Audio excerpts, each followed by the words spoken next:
Tout changement commence par une attitude de foi.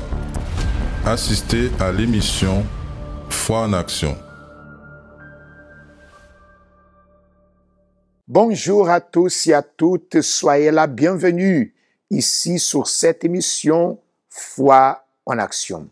Tout le matin, on rentre chez vous, chers amis, pour vous dire qu'il y en a une solution, pour vous dire que oui, vous pouvez vous en sortir de ce problème que vous êtes en train de vivre en ce moment. Peut-être votre vie, elle, est une vie déchirée, détruite. Et pourquoi je parle comme ça? Parce que l'infirmité, la maladie ont pris le dessus. Votre famille, votre foyer est rempli de disputes, de querelles. La situation de votre vie montre que, pour vous, il y en a un mal qui est en train d'y agir. Et vous, de vous-même, n'avez pas la condition de vous en sortir. C'est pour cela que nous sommes ici dans cette émission Foi en Action, pour vous montrer qu'à travers la foi et la parole de Dieu mise en action, en pratique, vous aurez la condition de surmonter et de vaincre. Nous sommes ici pour vous dire que vous pouvez être guéri, délivré, béni. Vous pouvez avoir une vie différente de laquelle que vous êtes en train de vivre en ce moment. Peut-être vous me regardez et vous dites, j'étais là assis, j'ai cherché une émission et je tombe sur vous. C'est exactement là que commence le changement. Dieu est en train de vous donner l'opportunité de lui connaître, de connaître sa voix, de savoir qu'il peut vous aider, il peut agir dans votre vie pour qu'elle ne soit plus cette vie malheureuse, cette vie d'échec, cette vie de souffrance. Dans cette émission, vous allez voir exactement le témoignage de quelqu'un qui a beaucoup souffert, de quelqu'un que sa vie était détruite, mais tout a changé parce que Dieu a commencé à agir dans la vie de cette personne. Et aujourd'hui, précisément, elle ne souffre comme avant et elle raconte les merveilles de Dieu. Nous aurons aussi le moment de la prière pour vous et pour votre famille. Nous aurons à demander à Dieu de bénir votre vie. Alors, nous allons avancer ici avec un spot qui montre ce qui aura lieu aujourd'hui, mardi, au Centre d'accueil universel. Ce que vous pouvez recevoir, venons dans la maison de Dieu aujourd'hui, mardi. Regardez attentivement et je serai de retour d'ici peu avec vous. La maladie peut avoir plusieurs conséquences négatives dans la vie d'une personne, ayant un impact sur le physique, le moral, la vie sociale et sur le quotidien. Une personne malade voit sa vie être bouleversée sans rien pouvoir y faire. Le ventre avait doublé de volume, il était dur. À ce moment-là, les médecins qui ne voyaient que l'infection a priori, c'est là qu'ils ont vu qu'effectivement, il y avait un kyste. Et du coup, ce kyste-là poussait déjà tout sur le côté. L'intestin, le foie, ça prenait déjà toute la place dans le ventre, en fait. C'est lorsqu'ils ont examiné ce qu'ils avaient enlevé qu'ils ont découvert que ce n'était pas simplement un kyste banal, comme le médecin disait, mais que ça s'est transformé en cancer de l'ovaire. Mais que faire lorsque, physiquement, il n'y a plus de solution? J'ai connu le centre d'accueil universel.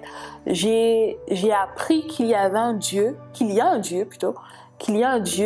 qui pouvait me guérir. Donc on a agi notre foi, on a appris à prier, à lui demander de faire quelque chose. Et c'est vrai qu'au bout de la troisième chimiothérapie, lorsque les médecins ont fait les bilans sanguins, ils ont remarqué que le taux de la maladie diminuait. Et au bout de la troisième chimiothérapie, ils ont vraiment vu que le taux était passé en dessous, c'est-à-dire qu'à ce moment-là, il n'y avait plus de cancer. La parole de Dieu dit, « La prière de la foi sauvera le malade, et le Seigneur le relèvera. » Apprenez à mettre votre foi en action en faveur de votre santé, en participant à la réunion de la santé rétablie. chaque mardi à 7h, 10h, 15h et spécialement à 19h au Centre d'accueil universel des Abîmes, 6 Bornbergen, en face de la Brède. De retour avec vous, chers amis, ici sur cette émission. Est-ce que vous avez des douleurs? Vous souffrez? Vous avez des problèmes? Bien sûr, pouvez-vous me répondre? Oui, certainement, pouvez sortir de votre bouche comme réponse à ma question.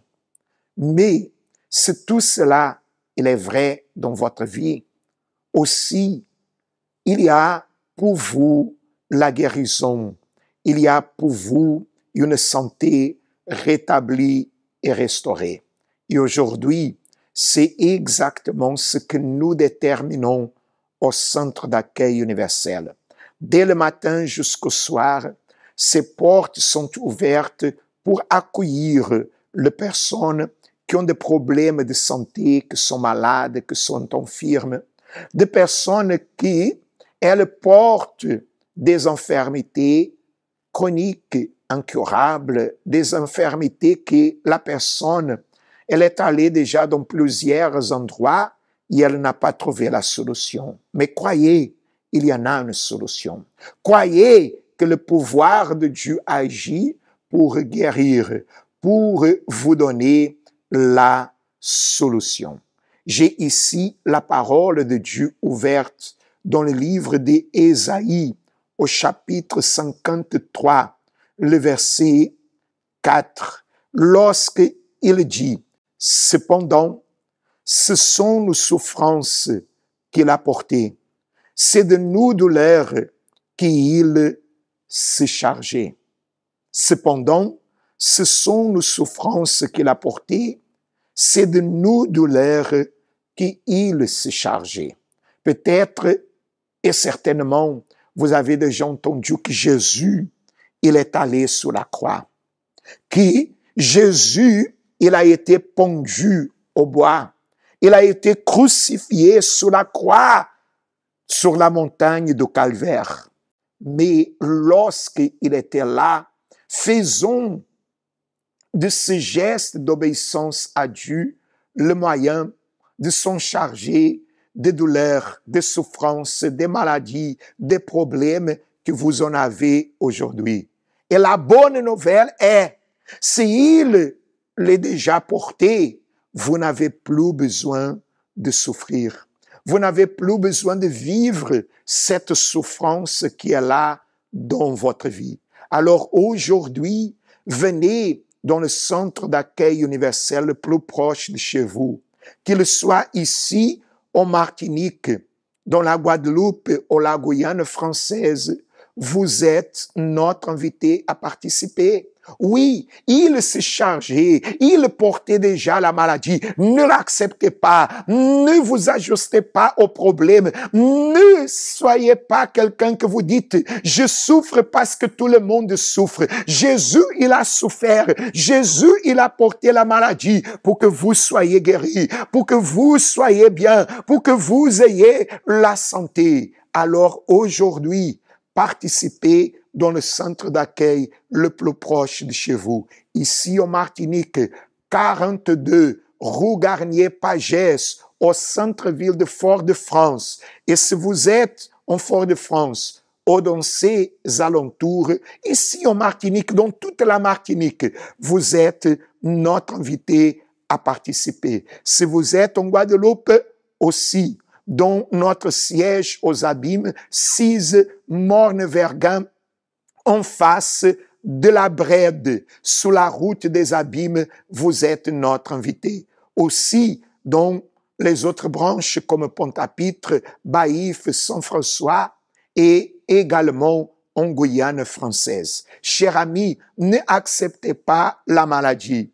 Ne dites pas, je ne peux rien faire. Non, il n'y a pas de solution pour moi. Il y en a parce que Jésus, il a porté sur lui, il s'est chargé de vos douleurs, de vos infirmités. Venez aujourd'hui déterminer cela.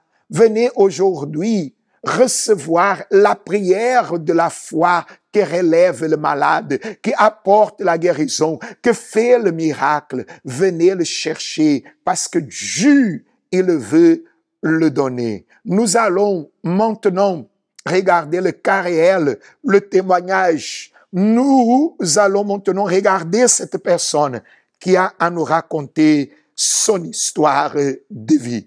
Regardez attentivement. Je m'appelle Ludivine. Avant d'arriver au centre d'accueil, depuis toute petite, j'ai toujours eu des problèmes de santé, surtout des maux de ventre, des maux de tête. J'allais très souvent à l'hôpital. Quand j'étais petite, j'avais du mal en fait à assimiler la nourriture, donc ça a fait que j'ai eu beaucoup d'hospitalisations. Et même si ça s'est un peu calmé, mais les maux de ventre étaient toujours là. J'ai fini par vivre avec ça. Et en grandissant, en fait, j'ai eu de plus en plus de problèmes de santé. J'ai eu des problèmes en grandissant à travers l'adolescence. J'ai eu un moment où je suis tombée en dépression à cause de certaines situations qui se sont passées dans ma vie, dans ma famille, qui a fait que là ça s'est encore plus dégradé. J'ai commencé à perdre beaucoup de poids, je mangeais de moins en moins. Donc ça a fait que j'ai eu de l'anémie. Et après l'anémie, j'ai eu des problèmes d'asthme aussi qui ont suivi. Et ça s'est tout s'en mêlait, tout se mélangeait, ça c'était de pire en pire. Et en fait tout ça faisait que j'étais fatiguée. Même à l'école, ça m'arrivait de m'endormir, j'étais vraiment fatiguée, j'étais KO, j'arrivais plus à quoi que ce soit, même si je continuais à venir à l'école. Et tous ces problèmes de santé, en fait, c'était vraiment quelque chose qui au fil du temps, en fait, ça n'allait pas. Et par la suite, en grandissant, j'ai rencontré d'autres problèmes de santé. Surtout l'anémie, en fait, ça s'est encore plus amplifié parce que j'avais souvent des crises d'hypoglycémie qui faisaient que j'arrivais pas à tenir sur mes jambes, j'avais plus la force de rien. Et c'est là que, en fait, avec les problèmes des études, tout ce qui allait pas, la dépression, tout ce qui s'en mêlait, toutes les choses que je gardais à l'intérieur de moi, ça a fait que quand j'ai découvert le centre d'accueil, j'ai vu une opportunité de sortir de cette situation. Et j'ai eu des problèmes de santé qui se sont ajoutés à tout ça, comme par exemple j'ai eu un moment où j'avais un problème de la peau sans aucune raison qui est arrivé. Donc ça veut dire j'avais plein de boutons sur les mains mais qui étaient à l'intérieur de ma chair et je comprenais pas. Du jour au lendemain, c'est apparu comme ça et pendant plusieurs semaines j'ai dû me battre, j'ai dû lutter, en fait, j'ai dû agir ma foi en venant le mardi, en venant aussi le vendredi. J'ai agi ma foi à travers le coton pour vraiment, en fait, pour que Dieu me purifie. Parce que vraiment ça n'avait aucun sens, le médecin ne comprenait pas d'où ça venait, mais à travers ma foi j'ai continué à lutter par rapport à ça et au fil du temps en fait j'ai vu que c'est complètement parti. Quelques temps après j'ai eu un autre problème, c'était la mononucléose qui est aussi venue du jour au lendemain sans aucune raison, où en fait je suis tombée malade de manière radicale, c'est-à-dire que j'avais attrapé froid. Et au final, pour certaines personnes, le fait de ne pas prendre soin de soi, ça fait qu'on finit par être très malade au fil des jours. Moi, ça m'arrivait dès le premier jour. Donc, j'avais une angine, j'arrivais plus à respirer, j'avais de la fièvre, je pouvais pas tenir sur mes jambes, j'avais plus aucune force. Et ça, pour moi, c'était une révolte parce que pendant mes études, j'arrivais à un moment de la fin de l'année où je devais encore plus investir pour faire en sorte de passer mon année. Et cette maladie, elle était pour moi une barrière pour m'empêcher de pouvoir réussir. Donc j'ai agi ma foi, j'ai pas permis que cette maladie vienne à m'empêcher de pouvoir lutter pour ma santé, de pouvoir lutter pour mes études. Et c'est comme ça que j'ai agi ma foi à travers les propos du mardi également. Et au fil du temps, en fait, cette maladie qui, soi-disant, par les médecins, est dit qu'on peut l'avoir pendant 6 mois à 1 an et même parfois à vie. Et en fait, je faisais même plus attention au final à la mononucléose quand au final, à travers les analyses, il y avait plus rien. Et aujourd'hui, je peux dire que au niveau de la santé, tout va bien. Même les maux de ventre, je n'en ai plus comme j'en avais avant où j'étais obligée d'aller à l'hôpital. Les hôpitaux, je n'y vais plus. J'avais des maux de tête qui étaient très durs. Ça aussi, je n'en ai plus autant qu'avant. Vraiment, c'est limite, j'en ai plus du tout. Et même s'il y en a qui vient, je sais, j'agis ma foi et je laisse pas ce mal en fait prendre sa place. tous ces problèmes, l'anémie, je n'ai plus de problème d'anémie. Il y a plus aucune trace. Amononucléose, tout est parti. Les problèmes de peau, tout est parti. Même ma peau, elle a été complètement régénérée. Et tout ça, c'est pour la gloire de Dieu, parce que vraiment, Dieu, il a pourvu à ma santé et je lui ai fait confiance. Voyez, cher ami, ce Dieu, il a déjà fait dans la vie de ces personnes qui racontent leur témoignage. Si nous pouvons voir que d'autres personnes sont en train de témoigner le pouvoir de Dieu, elles sont en train de dire comment était leur vie et comment se trouve aujourd'hui leur vie bénie, transformée avec la solution, la guérison, le miracle. Cher ami, c'est l'heure de croire. C'est l'heure d'agir sa foi.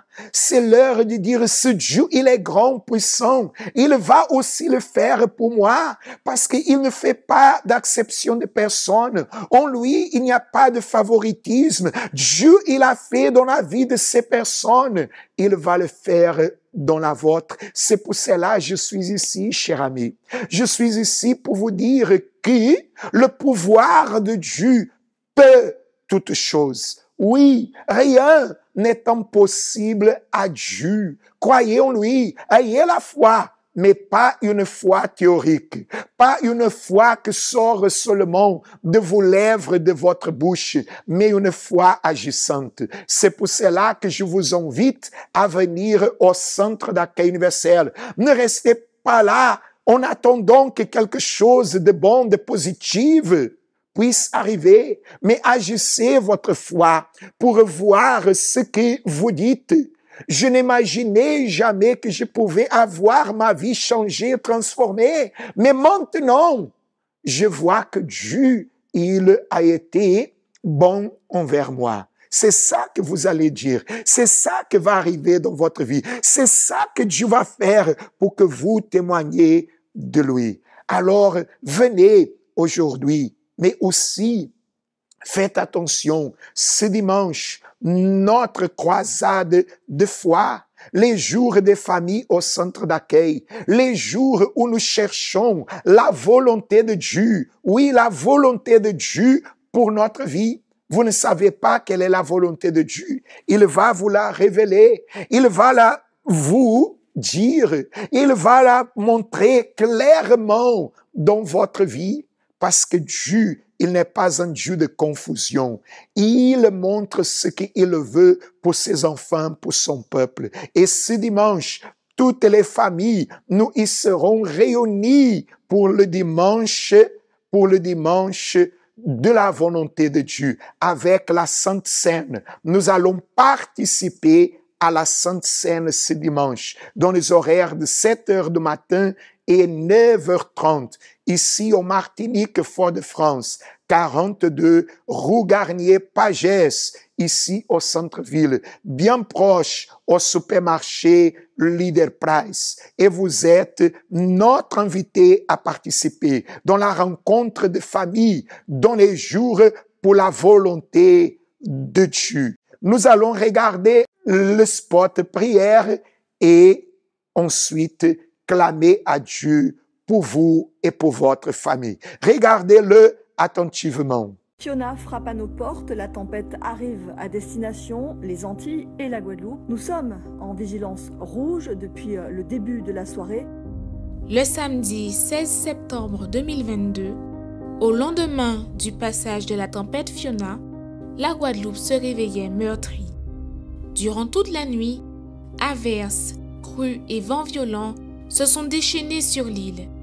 La tempête Fiona a laissé derrière elle des dégâts considérables, des quartiers inondés, des maisons dévastées, des routes arrachées et des ponts coupés.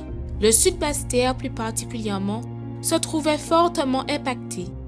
De nombreuses familles se sont retrouvées sans eau, sans électricité, ayant perdu tout ce qu'ils possédaient en l'espace de quelques heures. Mon Dieu, mon Dieu, mon Dieu, mon Dieu, s'il vous plaît, s'il vous plaît, s'il vous plaît, non! C'est pour cela que le Centre d'accueil universel ici en Guadeloupe s'est mobilisé avec l'ABC pour venir en aide aux familles qui ont été sinistrées. Comme vous le voyez, il y a des cartons qui ont été préparés avec des produits d'hygiène, des denrées alimentaires, une aide pour ces familles qui des fois ont tout perdu. D'ici quelques instants, les bénévoles vont aller à la rencontre de ces familles pour leur apporter cette aide physique, mais aussi ce soutien et cette parole de foi.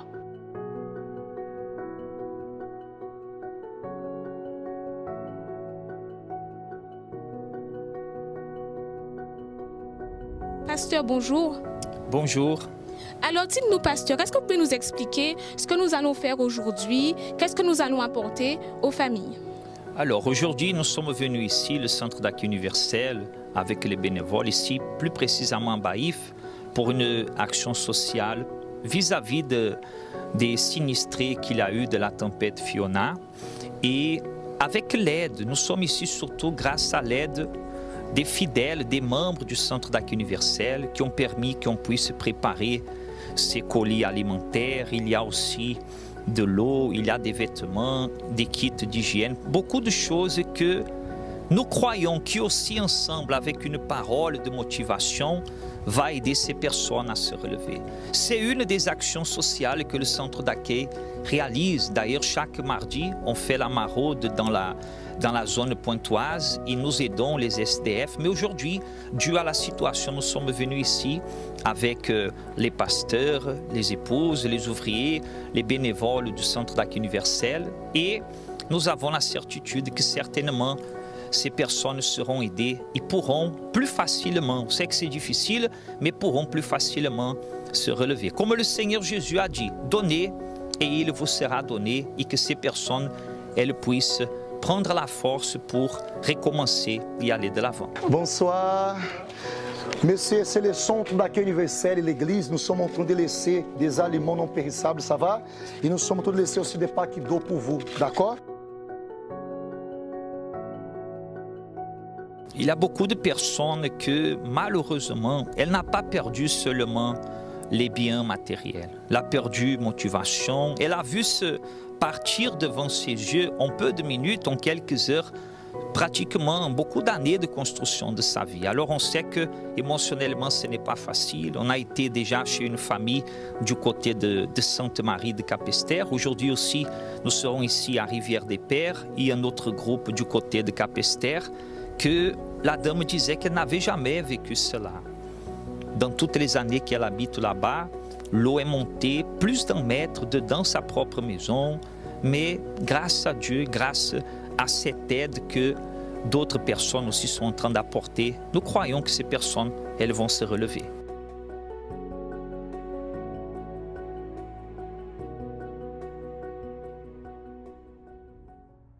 Bonjour madame, dites-nous, on est ici à Rivière-des-Pères et vous avez vu la tempête Fiona, vous avez passé une nuit difficile. Dites-nous comment ça s'est passé pour vous. Pour moi, ça s'est passé quand je suis sortie dans la maison, j'entendais un bruit et puis moi je disais à mon mari, c'est pas l'orage. Mon mari me disait c'est l'orage. Je dis non, c'est pas le bruit de l'orage. J'ouvre la porte et j'ai vu la rivière de 2 mètres qui descendait avec des voitures. C'est des souvenirs inoubliables quand même.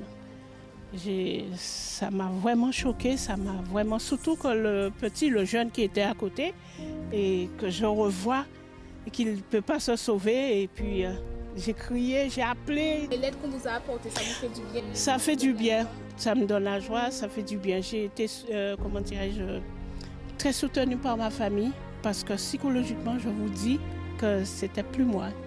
Maintenant, ça va un peu mieux, mais j'aurai toujours cette image dans ma tête.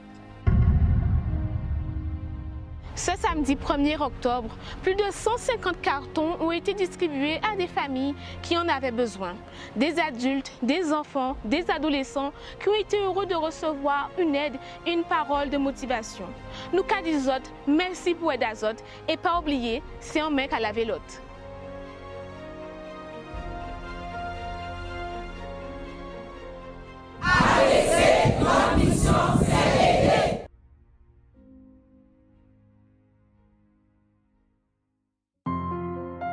La prière, c'est lui qui permet de nous faire un s'élever, bon Dieu. éveil, nous qu'a brisé toute marage qui qu'a lié en nous, l'homme qui qu'a persécuté nous. Et nous qu'a trouvé vrai sens à la vie. Ces moments à la prière, nous qu'a parlé avec bon Dieu. Seigneur notre Dieu et notre Père, c'est dans cette foi, dans cette certitude, que nous invoquons le nom qui est au-dessus de tout le nom. Le nom de Jésus qui a porté, que s'est chargé de nos infirmités, de nos douleurs et de nos souffrances. Il l'a pris sur lui pour qu'aujourd'hui, on ne le porte plus. Et peut-être cette personne, elle portait une infirmité, une maladie, une souffrance. Cette personne, elle ne connaissait que la tristesse, l'angoisse, l'amertume. Elle ne voyait que la misère, Seigneur, l'échec, le blocage dans sa vie. Elle, Seigneur, ne sentait que tout allait mal pour elle, que sa vie, Seigneur, et sa famille ont été, Seigneur, condamnés à la séparation, au vice, aux disputes, aux querelles. Mais maintenant, Seigneur, nous invoquons le nom de Jésus pour déterminer, Seigneur, la fin de tout cela, pour déterminer que tout cela s'arrête dans sa vie, dans son corps, dans ses chemins, dans son foyer. Nous déterminons par la foi, ô Dieu Tout-Puissant, au nom de Jésus, la bénédiction, la guérison, la délivrance, la victoire de celui qui était désanimé, abattu, découragé, de celui, Seigneur Jésus, que chez lui, il ne savait plus quoi faire. Que ton pouvoir se manifeste pour bénir la vie de toutes ces personnes. Nous le déterminons par la foi, au nom du Père, au nom du Fils et au nom du Saint-Esprit. Là où vous êtes, chers amis, soyez bénis, recevez la bénédiction de Dieu au nom du Seigneur Jésus. Amen et grâce à Dieu. Grâce à Dieu. Là où vous êtes, soyez bénis, recevez la bénédiction de Dieu. Oui, il est avec vous, il ne vous abandonne jamais. Nous terminons ainsi notre participation. Que l'Éternel soit avec vous. Que votre journée soit excellente et de bonnes nouvelles. À la prochaine.